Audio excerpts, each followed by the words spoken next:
नमस्कार दोस्तों, आप सभी का एक बार फिर से स्वागत है मेरे YouTube चैनल पर। आज सुबह से ऑनरेबल सुप्रीम कोर्ट में जो प्रोगा केस लिस्ट हुआ है उसी के संबंध में पढ़ सुन रहा था कि तभी यह खबर आई कि प्रोगा कानून के अंतर्गत स्थापित online gaming authority of India यानी कि OGAI ने अपनी पहली सार्वजनिक कॉम्प्लायंस एडवाइजरी जारी की है। यह एडवाइजरी 29 जुलाई 2026 को जारी की गई है और इसमें सिर्फ ऑनलाइन मनी गेमिंग कंपनियों को ही नहीं बल्कि पूरे डिजिटल इकोसिस्टम को सख्त चेतावनी दी गई है।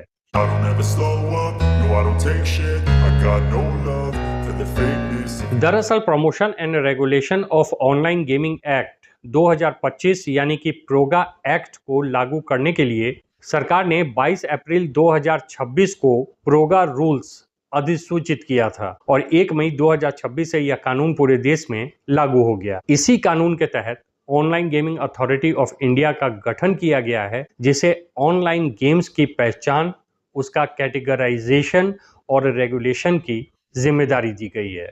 और अब अपनी स्थापना के करीबन 3 महीने बाद OGAI ने अपनी पहली सार्वजनिक कंप्लायंस एडवाइजरी जारी करते हुए साफ कर दिया है कि अब कानून के उल्लंघन पर केवल गेमिंग कंपनियों के खिलाफ ही नहीं बल्कि उन सभी संस्थाओं के खिलाफ भी कार्रवाई होगी जो किसी भी रूप में ऑनलाइन मनी गेमिंग को बढ़ावा देती है।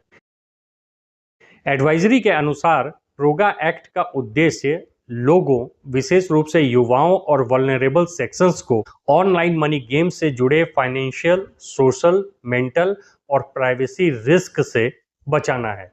इसके साथ ही सरकार रीजनेबल डिजिटल यूज को बढ़ावा देना, फाइनेंशियल सिस्टम की सुरक्षा और देश की सॉवरेनिटी की रक्षा को भी इस कानून का प्रमुख उद्देश्य बता रही है।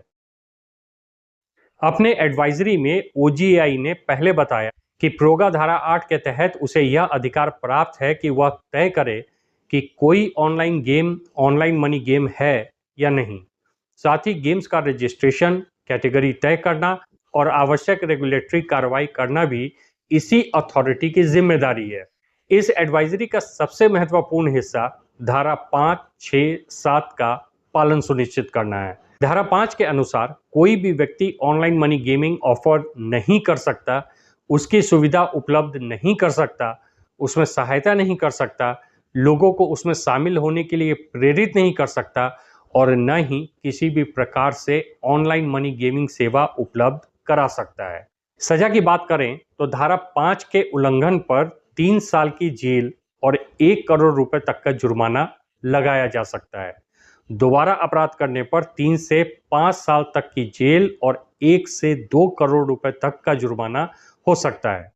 इसके बाद धारा 6 के अंतर्गत ऐसा कोई भी विज्ञापन प्रतिबंधित है जो सीधे या परोक्ष रूप से लोगों को ऑनलाइन मनी गेम खेलने के लिए प्रेरित करता हो, यानी कि विज्ञापन बनाने वाला, प्रकाशित करने वाला और प्रकाशित करवाने वाला सभी जिम्मेदार होंगे।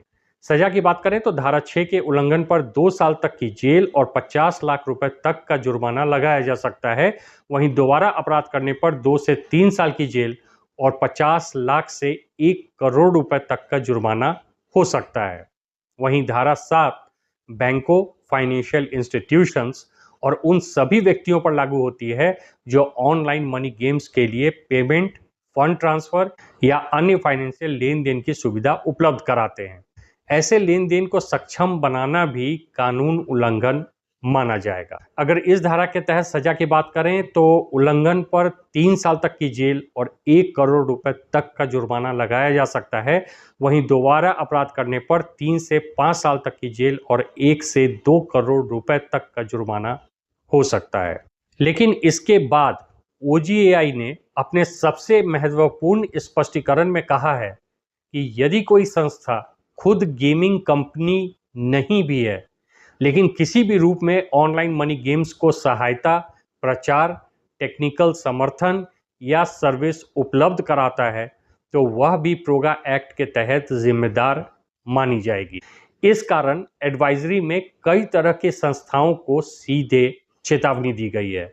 इनमें app store, cloud service providers, telecom और इंटरनेट सर्विस प्रोवाइडर, बैंक और अन्य financial institutions, social media intermediary OTT platform और विज्ञापन एजेंसियां शामिल हैं। सरकार का कहना है कि यदि ये संस्थाएं प्रतिबंधित ऑनलाइन मनी गेम्स को किसी भी प्रकार का समर्थन देती हैं तो उनके खिलाफ भी निश्चित रूप से कार्रवाई होगी। एडवाइजरी में इन संस्थाओं को तुरंत अपने इंटरनल रूल्स और प्रोसेस की समीक्षा करने का निर्देश भी इस एडवाइजरी में दिया गया है। उन्हें कहा गया है कि वह यह सुनिश्चित करें कि उनके प्लेटफॉर्म पर प्रतिबंधित ऑनलाइन मनी गेम्स उपलब्ध न हो, ऐसे ऐप्स होस्ट न किए जाएं, उनके लिए भुगतान की सुविधा न दी जाए और ऐसे किसी भी विज्ञापन को अनुमति न दी जाए जो ऑनलाइन मनी गेम्स का प्रचार करता हो। ओजीआई का यह भी कहना है कि सभी संबंधित संस्थाओं को ऑटोमेटेड या मैनुअल कंप्लायंस सिस्टम, नियमित जांच, निगरानी और सुरक्षा उपाय लागू करने होंगे ताकि प्रोगा एक्ट की धाराओं 5, 6, 7 का पूरी तरह पालन सुनिश्चित किया जा सके। अगर इन निर्देशों का पालन नहीं किया गया तो सरकार संबंधित वेबसाइट, ऐप या अन्य ऑनलाइन प्लेटफॉर्म्स को ब्लॉक भी कर सकती है और उनके खिलाफ आपराधिक कार्रवाई भी की जा सकती है। कुल मिलाकर ओजीएआई की इस पहली सार्वजनिक कंप्लायंस एडवाइजरी ने यह स्पष्ट कर दिया है कि अब कार्रवाई केवल ऑनलाइन गेमिंग कंपनियों तक सीमित नहीं रहेगी। यदि कोई app store, bank, social media platform, internet service provider, cloud company, OTT platform या विज्ञापन एजेंसी किसी भी रूप में प्रतिबंधित ऑनलाइन मनी गेम्स को बढ़ावा देती है या उनकी तकनीकी या वित्तीय सहायता करती है तो वह सभी प्रोगा एक्ट 2025 के तहत सख्त कानूनी कार्रवाई, बाहरी जुर्माने और जेल की सजा का सामना कर सकती हैं। आपका इस एडवाइजरी के संबंध में क्या ओपिनियन है, कमेंट करके मुझे जरूर बताएं। Thanks for watching.